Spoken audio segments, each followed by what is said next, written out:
Good morning, and welcome back to America's Leaders from Coast to Coast, the 250th Anniversary Edition.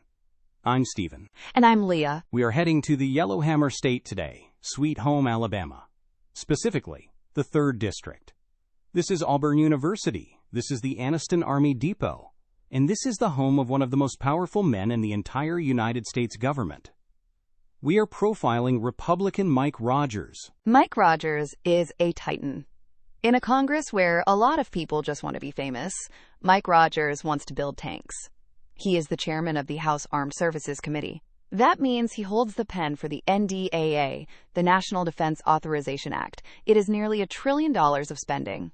Every soldier's paycheck, every fighter jet, every nuclear submarine, it all goes through Mike Rogers' desk. He is basically the CEO of the military-industrial complex. And he fits the part perfectly. He isn't flashy. He's from Calhoun County. He talks like an old-school Southern power broker. But Leah, we have to address the elephant in the room, or rather, the lunge in the room. When people hear the name Mike Rogers, they usually think of one specific video clip from January 6th, 2023. The lunge. It was the middle of the night. Kevin McCarthy was losing vote after vote. For Speaker, Mike Rogers was furious. He felt that Matt Gaetz and the Freedom Caucus were holding the country hostage and endangering the defense budget. So on live national television, Rogers walked down the aisle, confronted Gaetz, and literally lunged at him. Another congressman, Richard Hudson, had to grab Rogers by the face and physically drag him backward. It was the most intense moment of raw anger I think I've ever seen on the House floor. It showed you exactly who Mike Rogers is. He does not have patience for games. He really doesn't. He views himself as the adult in the room. And honestly, he has the resume to back it up. Did you know he is practically the father of the Space Force? This is a great story. Long before Donald Trump was talking about Space Force at rallies, Mike Rogers was in committee hearings yelling at the Air Force. He argued that the Air Force cared more about fighter jets than satellites, and that China was going to crush us in space if we didn't specialize. The Pentagon hated him for it. They fought him tooth and nail.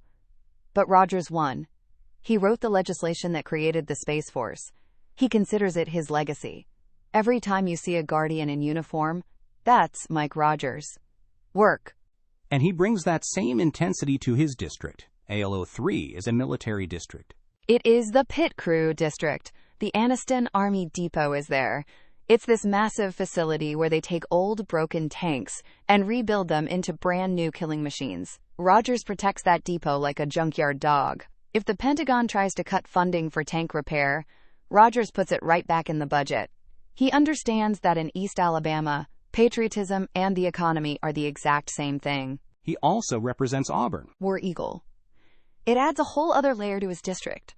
You have the blue-collar defense workers in Anniston and the academic, football-crazed culture in Auburn. It's a very specific slice of the South. And Rogers navigates it well. He's rarely in danger of losing an election because he delivers the goods. He brings home the bacon, or in this case, the tanks. He is a traditional hawk in a party that is becoming more isolationist. He wants to fund Ukraine. He wants to confront China. He often clashes with the MAGA wing on foreign policy. But because he controls the military budget, they kind of have to listen to him. He carries a big stick. And sometimes he lunges with it. That is Mike Rogers. That is our profile for Alabama's 3rd. Stay tuned for our next profile. Please note, AI assists in the creation of this podcast from pointedwords.com. And remember, better pointed words than pointed swords.